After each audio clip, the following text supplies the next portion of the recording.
बच्चों, पिछले क्लास में हम लोगों ने लघुत्तम समापवर्त क्या होता है, अपवर्त क्या होता है, सम क्या होता है, लघुत्तम क्या होता है, इस पूरे कॉन्सेप्ट से चलते हुए लघुत्तम समापवर्त निकालने की दो विधियां देखी थी। एक गुणनखंड करके देखी थी और दूसरी भाग विधि देखी थी।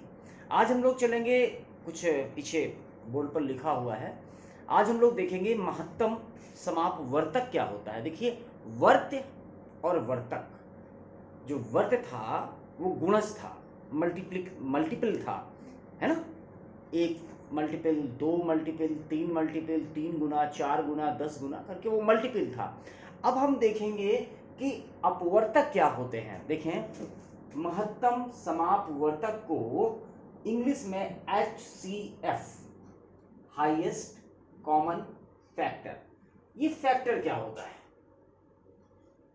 फैक्टर वो होते हैं किसी भी संख्या के वो भाग, छोटे भाग, जिनसे पूरा पूरा गुणा लग जाता है, पूरा पूरा भाग लग जाता है किसी संख्या में।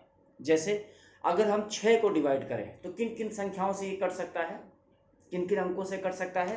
1 से 6 बार, 2 से भी कर सकता है, 2 तिहाई 6, 3 से कर सकता है, 3 दूनी 6, और 6 से खुद भी कर सकता है, 6 एकम 6। तो अगर हम संख्या 6 के अपवर्तक निकालें तो कौन कौन से निकले? 1, 2, 3 और साथ में 2 गुणे 3, 6 से भी ये कर सकता है। तो ये 6 के अपवर्तक आपने देख लिए। अपवर्तक का मतलब क्या हुआ? फैक्टर, मतलब क्या? गुणनखंड। गुणनखंड किसी संख्या के वो छोटे भाग, वो छोटे से छोटे भाग जिनसे लगकर वो भाग पूरा जा सकता है ना, वो उसके गुणनखंड हुए। एक गुणनखंड निकालेंगे कैसे, वो हम लोग आगे देखेंगे। फिलहाल 6 के जो अपवर्तक निकले वो कितने निकले? 1, 2 और 3, साथ में 2 गुणे 3 भी निकला। तो 6 के टोटल अपवर्तक कितने हुए? 1, 2, 3 और 6। ठीक, इसी तरह से हमने निकाला संख्या 14 के अपवर्तक। आप देखिए, 1 से कट जाएगा 14, है ना, 14 बार। 2 से कट जाएगा, 2 सत्ते 14, 7 से कट जाएगा, 7 दूनी 14, और 14 से भी कट जाएगा, 14 एकम 14। तो जरा देखें, 14 के अपवर्तक या गुणनखंड या फैक्टर्स क्या हुए? 1 हुआ, 2 हुआ, 7 हुआ और 14 भी हुआ। ठीक, तो हमने 6 के और 14 के अपवर्तक निकाल लिए। अपवर्त मल्टीपल था, वो हमेशा संख्या के बराबर या संख्या से बड़े थे। ठीक, यहां पे जो अपवर्तक आएंगे वो संख्या से छोटे या अधिकतम संख्या के बराबर। ठीक है, तो 6 और 14 के हमने अपवर्तक निकाल लिए।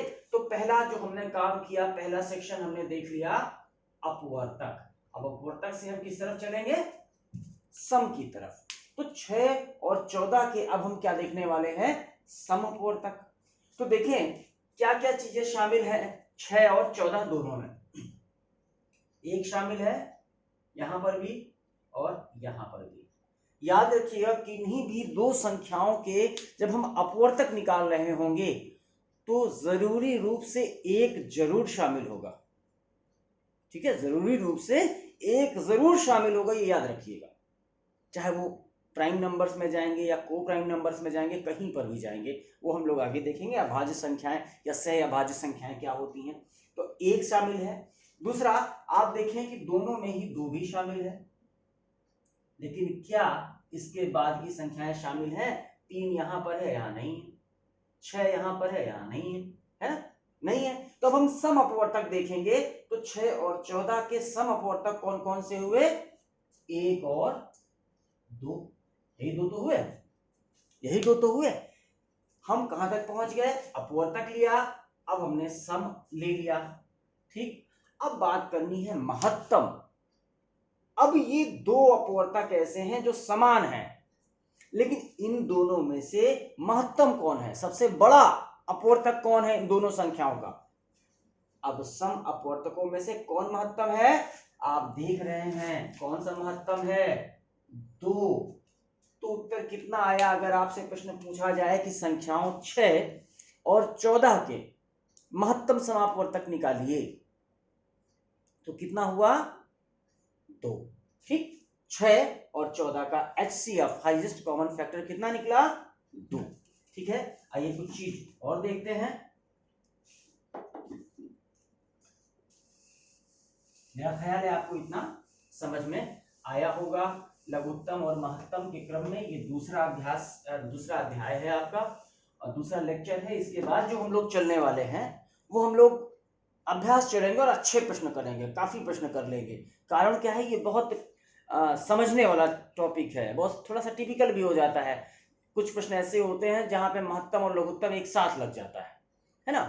चलिए और कुछ इसकी कैरेक्टरिस्टिक्स देखेंगे, देखें क्या क्या है।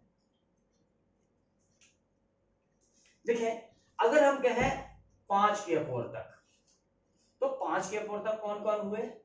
एक तो 1 हुआ, दूसरा 5 हुआ। अगर हम 7 के अपवर्तक देखें तो कितना हुआ? 1 हुआ और 7 हुआ। अगर हम 5 1 3 के अपवर्तक देखें तो खुद 1 हुआ और खुद वह संख्या 3 हो गई। ऐसे ही अगर हम 11 के अपवर्तक देखें तो एक अपवर्तक इसका 1 हुआ और दूसरा 11 खुद हो गया। तो ऐसी संख्याएं जिनमें केवल 2 अपवर्तक होते हैं, एक तो 1 होता है और दूसरा खुद वह संख्या होती है, ऐसी संख्याओं को कहा जाता है अभाज्य संख्याएं। कौन सी संख्याएं? अभाज्य संख्याएं। अभाज्य संख्याएं। यहां पर एक चीज और देखेंगे, बहुत जरूरी चीज है। पहली अभाज्य संख्या कौन सी है? अभाज्य संख्याएं समझ गए, जिनके केवल 2 अपवर्तक होते हैं, एक तो 1 होता है, दूसरी वह संख्या खुद होती है। अब जैसे मान लेते हैं हम कहें 4 का अपवर्तक, तो 4 के अपवर्तक क्या क्या हुए? 1 हुआ, 2 हुआ और 4 हो गया। इसका मतलब है कि ये अभाज्य संख्या बिल्कुल नहीं है। क्यों नहीं है? क्योंकि अभाज्य होने की जो कंडीशन है वो केवल ये है कि उसमें केवल 2 अपवर्तक होने चाहिए, एक और खुद वह संख्या। जबकि यहां पर क्या है, इस 4 के पास 1 भी है, खुद वह संख्या भी है और तीसरा अपवर्तक भी है, इसलिए 4 अभाज्य संख्या नहीं है। अब प्रश्न ये आता है कि पहली अभाज्य संख्या कौन सी है? आइए देखें, हम कुछ थोड़ा सा और कंसीडर करेंगे। हम पहली संख्या देखते हैं, हमारी जो नेचुरल नंबर्स में आती है, पहली संख्या 1, इसका अपवर्तक कितना हुआ? 1 हुआ और तो कोई दूसरा नहीं हुआ। दूसरा चलते हैं, 2 का अपवर्तक हुआ 1 और वह संख्या खुद।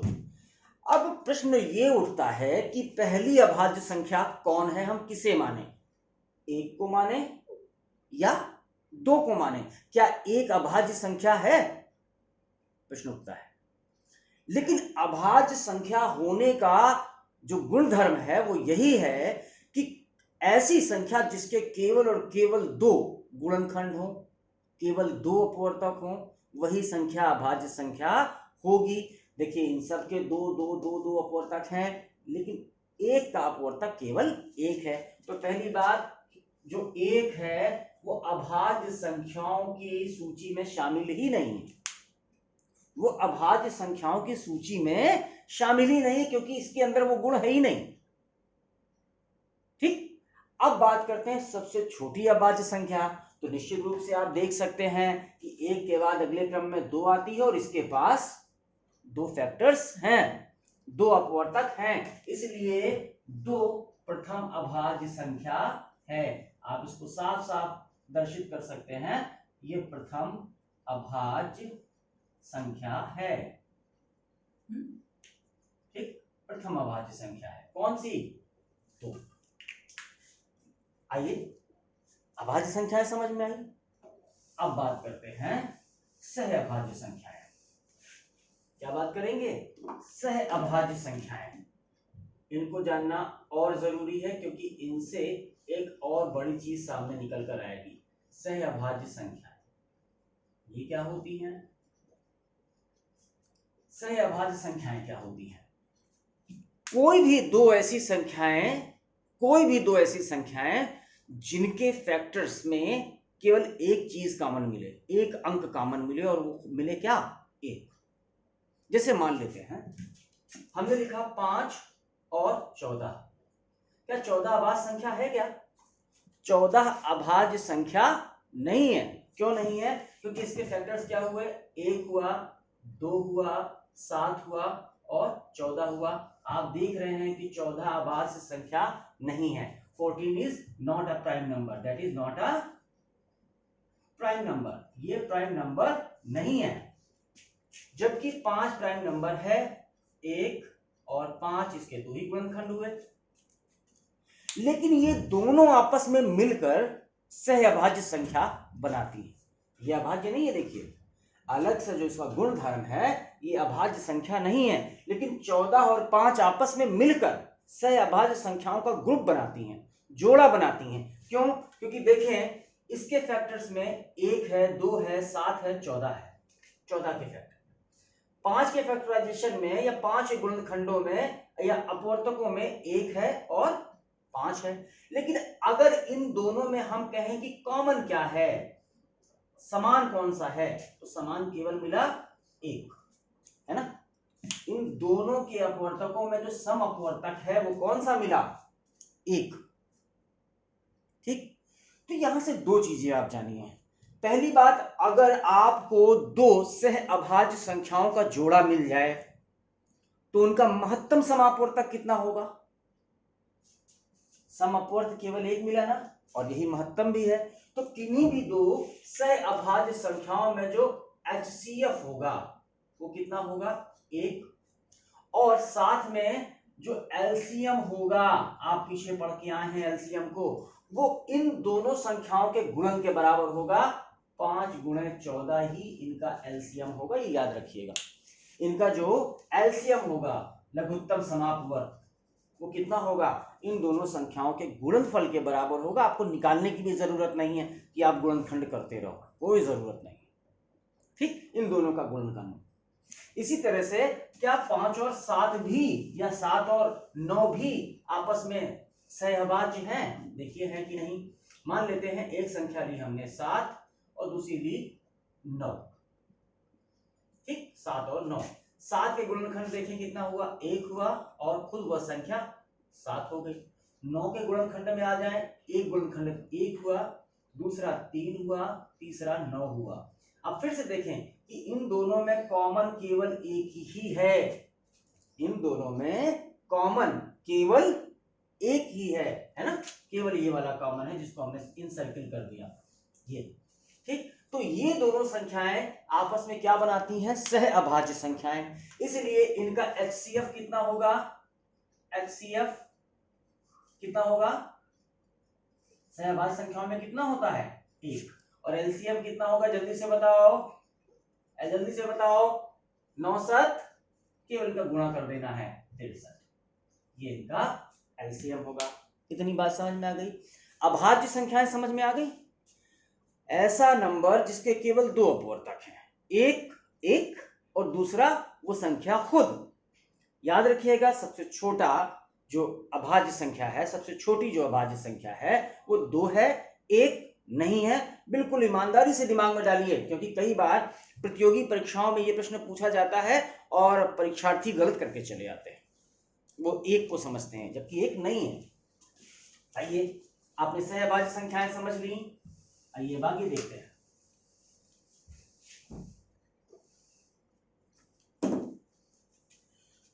तो कुल मिलाकर आपने महत्तम समापवर्तक को देखा कि वह बड़ी से बड़ी संख्या जो 2 या अधिक संख्याओं में बराबर से शामिल है। यही तो हुई ना।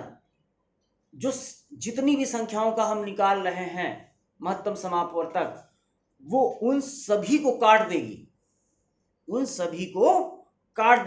और उन सब में शामिल वो सबसे बड़ी संख्या भी होगी।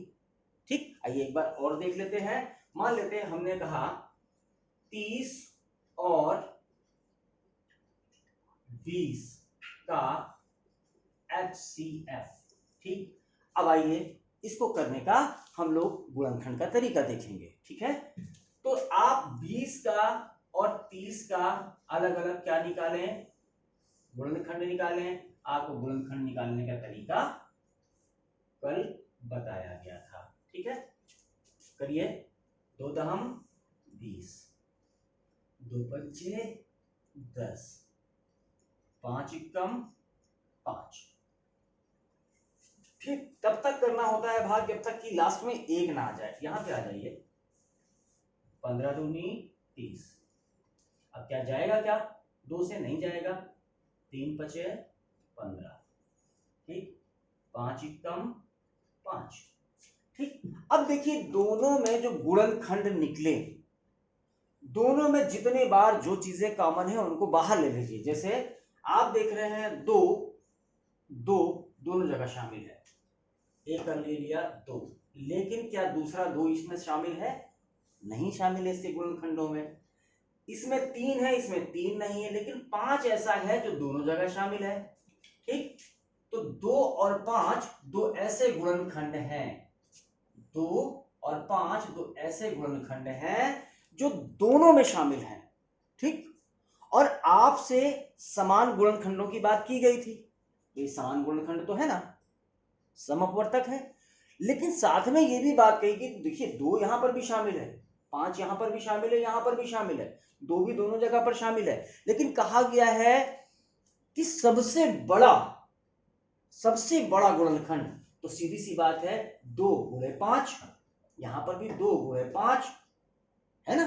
तो इन दो संख्याओं 20 व 30 का HCF या महत्तम समापवर्तक कितना आया, बराबर 2 गुणे 5, और ये बराबर कितना आया, 10। 20 व 30 का HCF कितना आया, 2 गुणे 5, क्योंकि 2 और 5 इन दोनों जगहों पर शामिल है। याद रखिएगा, जितनी बार 2 शामिल होता हम उतनी बार 2 रखते, जितनी बार दूसरा संख्या शामिल होती है उतनी बार उस संख्या को रखते और सबका आपस में गुणा करते, और वही सबसे बड़ा अपवर्तक होता, कॉमन होता, सम होता दोनों में। ठीक है, आइए एक प्रश्न और करते हैं। 20 व 30 का HCF आपने निकालना देखिए। अच्छा, यहां पर एक चीज और भी देखिए, हम बार बार बात करते चले आ रहे हैं कि मैथमेटिक्स को लिखते समय रिप्रेजेंटेशन की, या उसको हम कैसे प्रभावी ढंग से लिखते हैं, उसकी बहुत बड़ी भूमिका होती है। आप देखें, इस इक्वल टू के नीचे हमने ये इक्वल टू रखा, ये एक आदत है जिसको आपको डेवलप करना पड़ेगा। लिखने को आप कैसे भी लिख सकते हैं, देने वाला नंबर दे भी सकता है और खुन्नस में काट भी सकता है, लेकिन अगर आपने कॉपी में बिल्कुल सही ढंग से लिखा हुआ है, ये एक आदत है, हमको ये सोचना नहीं पड़ता कि हम बराबर के नीचे बराबर बनाएं, ये अपने आप हो जाता है, ये आदत है, इसको डेवलप करना पड़ता है। चलिए एक प्रश्न और करते हैं। 15 व 20 का HCF क्या करेंगे, चलिए फिर से देखते हैं। एक तरफ कितना लिखा, 15, दूसरी तरफ कितना लिखा, 20, ठीक है, 20, ओके। 15 व 20 का HCF, 2 से कटेगा क्या, नहीं कटेगा, 3 से करिए, 3 पचे 15, 5 से करिए, 5 एकम 5, तो पूरा कट गया, बहुत जल्दी कट गया, ठीक है। और एक सब में शामिल होता है, याद रखिएगा। यहां पर देखिए 2 से कटा तहम्मा 20, फिर करिए 2 से 2 पंचे 10, फिर करिए 5 से कटेगा 1, देखो दोनों में लास्ट में 1 1 आ गया। अब देखिए दोनों में वो गुणनखंड कौन सा है जो शामिल है, 3 शामिल है क्या, यहां पर नहीं है। 5 शामिल है क्या, हाँ है, बिल्कुल है। और इन सब का एक गुणनखंड 1 होता ही होता है, ये हमने आपको शुरुआत में ही बता दिया है, ठीक है। तो 15 और 20 का HCF कितना आया, केवल 5 आया। अब आप देखें, वेरीफाई कर सकते हैं कि अब क्या 5 से जो HCF है इससे इस 15 में भाग लग जाएगा, यस। कितनी बार लगेगा, 3 बार। इस 5 से क्या इस 20 में भाग लग जाएगा, यस लग जाएगा। कितनी बार लगेगा, 4 बार। तो हाईएस्ट कॉमन फैक्टर वो बड़ी सी बड़ी संख्या होती है जिससे दी गई सारी संख्याओं में भाग लग जाता है, बड़ी से बड़ी संख्या होती है, याद रखिएगा, ठीक। आइए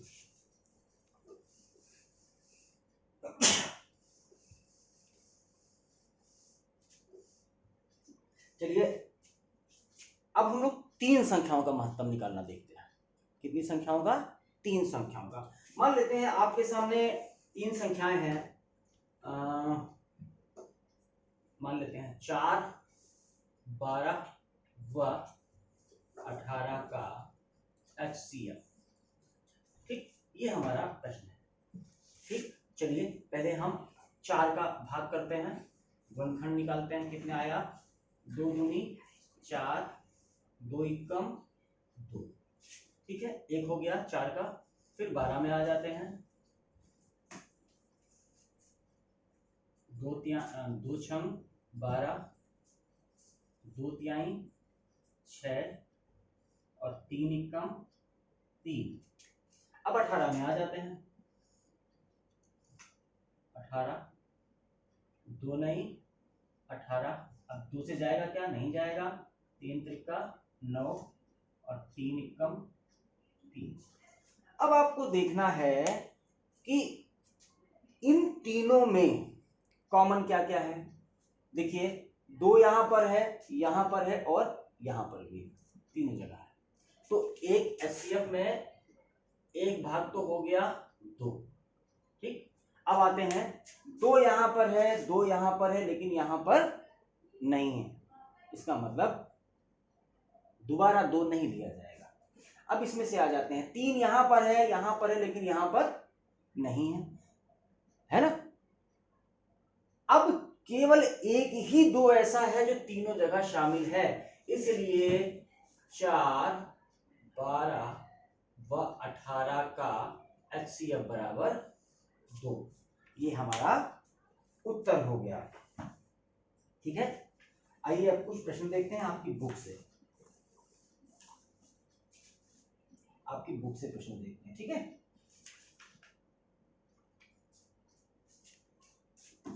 क्वेश्चन कह रहा है, अब इसको इबारती प्रश्न देखिएगा जरा। इबारती प्रश्न देखिएगा। इबारती प्रश्नों को समझना बड़ा आसान होता है अगर आप कॉन्सेप्चुअली चल रहे हैं। ठीक है, प्रश्न कह रहा है एक खेत की लंबाई 24 मीटर और चौड़ाई 16 मीटर है। पहले तो जाने खेत कैसा है, ये लंबाई और ये चौड़ाई। ठीक है, ये हमारा प्रश्न कह रहा है एक लंबाई है और एक चौड़ाई है। वैसे भी कोई भी द्विविमीय शेप होता है ना, उसमें जो ज्यादा लेंथ होती है हम उसी को लंबाई मान लेते हैं। तो जरा देखिए लंबाई कितनी दे रखी है? 24 मीटर। 24 मीटर। ठीक है, देखिए हमने प्रदर्शित कैसे किया। इन दोनों बाउंड्रीज को ऐसे करके प्रदर्शित किया कि यहां से यहां तक की लंबाई कितनी है? 24 मीटर और चौड़ाई कितनी है? आप भी जब किसी क्वेश्चन को हल करें तो बिल्कुल ऐसे ही करने की कोशिश करें। और चौड़ाई कितनी है? 18 मीटर। ठीक है, चौड़ाई कितनी है? 18 मीटर। यहां पर कुछ चीजें आप समझ लें। नंबर 1, जो लंबाई की का मात्रक होता है वो क्या होता है? मीटर होता है। लंबाई का मात्रक क्या होता है? मीटर होता है। चौड़ाई का मात्रक भी मीटर होता है। या जितनी भी चीजें लेंथ वाली हैं, लंबाई वाली हैं, उनका मात्रक मीटर ही होता है। याद रखिएगा, किसी भी राशि को बिना मात्रक के नहीं बोला जाता। जिसमें मात्रक है उसमें मात्रक को जरूर बोलेंगे, अदरवाइज आपका उत्तर गलत माना जाएगा। ठीक है, प्रश्न कह रहा है एक खेत की लंबाई 24 मीटर और चौड़ाई 16 मीटर है। सॉरी, 18 मीटर नहीं है, ये 16 मीटर है। 16 मीटर है। उस छड़ी की अधिक से अधिक लंबाई कितनी होगी जिससे खेत की लंबाई और चौड़ाई दोनों को पूरी बार मापा जा सके। अब एक हमको छड़ी लेनी है जिससे इधर से नापना शुरू करना है, ठीक, और इधर से नापना शुरू करना है। अधिकतम लंबाई की होनी चाहिए, है ना। सबसे लंबी दूरी, अगर आप 1 मीटर की छड़ी ले लें तो देखिए इसको 24 मीटर 24 बार में नाप लेगा, 16 मीटर 16 बार में नाप लेगा। लेकिन क्या ये 1 मीटर अधिकतम लेंथ है? अधिकतम लंबी छड़ी है? नहीं। अधिकतम लंबी छड़ी जो 16 मीटर को और 24 मीटर को बराबर बार को काट दे, पूर्ण अंकों में काट दे, है ना, ऐसी चाहिए। तो इसके लिए हमें चाहिए कि वो बड़ी से बड़ी संख्या जो 16 में भी शामिल है और 24 में भी शामिल है। तो आपको क्या निकालना पड़ेगा, अतः हमें 16 व 24 का HCF निकालना होगा, ठीक है। ठीक, इस बात समझ में आ गई। अतः हमें 16 व 24 का HCF निकालना होगा। तो चलिए हम HCF निकालते हैं। 16 का HCF निकालने के लिए आप क्या करेंगे, 16 का डिवीजन, ठीक करिए इसको, 2 अट्ठे 16, 2 चौको 8, 2 दूनी 4 और 2 एकम 2, सब कट गए, ठीक है। अब हम 24 का निकाल लेंगे, इस तरफ आ जाते हैं, 24 का निकाल लेते हैं। 24, 2 12 बार कटा, 12 दूनी 24, 2 छंग 12, 2 तिहाई 6 और 3 एकम 3, ठीक। अब HCF कितना हुआ, अतः 16 व 24 का HCF, 16 व 24 का HCF कितना हुआ, देखें 2 यहां पर भी शामिल है, यहां पर भी शामिल है, तो 1 2 आ गया। अब गुणा लगाइए, 2 यहां पर भी शामिल है, 2 यहां पर भी शामिल है, दूसरा 2 लगाइए, गुणा 2 यहां पर भी शामिल है, 2 यहां पर भी शामिल है, अब तीसरा गुणा लगाइए। अब यहां पर 3 है, यहां पर 3 नहीं है, यहां पर 2 है, यहां पर अगला 2 नहीं है, मतलब ये वो अधिकतम गुणनखंड थे जो यहां पर आ सकते थे, है ना। अब कितना हुआ, 2 2 और 2 3 बार, 2 गुणे 2 गुणे 2 कितना आया, 2 दूनी 4 दूनी 8। इसका मतलब है अगर हम एक 8 मीटर लंबी छड़ ले लें, क्या कर लें, 8 मीटर लंबी छड़, तो देखिए अगर हमने 8 मीटर लंबी छड़ ले ली तो हम इसको 8 के 3 सेगमेंट में नाप सकते हैं, 8 8 और 8, ये 3 सेगमेंट में हमने इसको नाप लिया, 3 बार में हमने पूरा नाप लिया किसको, 24 मीटर को। और 8 8 के 2 सेगमेंट में हमने नाप लिया किसको, 8 मीटर और 8 मीटर, 2 सेगमेंट में हमने किसको नाप लिया, 2 बार में हमने चौड़ाई को नाप लिया। बात समझ में आ गई कि लघुत्तम क्या हुआ, महत्तम क्या हुआ। अब अगले दिन जो हम लोग कल की पढ़ाई करेंगे उसमें हम अभ्यास प्रश्नों में आ जाएंगे। जो अभ्यास प्रश्न है जितने शानदार ढंग से हम जितने ज्यादा समेट सकते हैं, याद रखिएगा कि इसके लगभग 4 वीडियोस आएंगे, 2 आज को मिलाकर हो जाएंगे, 2 वीडियोस और आएंगे, ताकि आप पूरे चैप्टर को प्रॉपर्ली समझ पाए, ठीक है। समझ में आया आपको। आप अपने प्रश्नों को यदि आपको मिलते हैं, कॉन्सेप्ट में कहीं कमी रह जाती है, तो आप तुरंत व्हाट्सएप के थ्रू, मैसेज के थ्रू या फोन करके आप पूछ लीजिए, ओके। चलिए ठीक है, अभी के लिए क्लास ओवर करते हैं, ओके। थैंक यू बच्चों।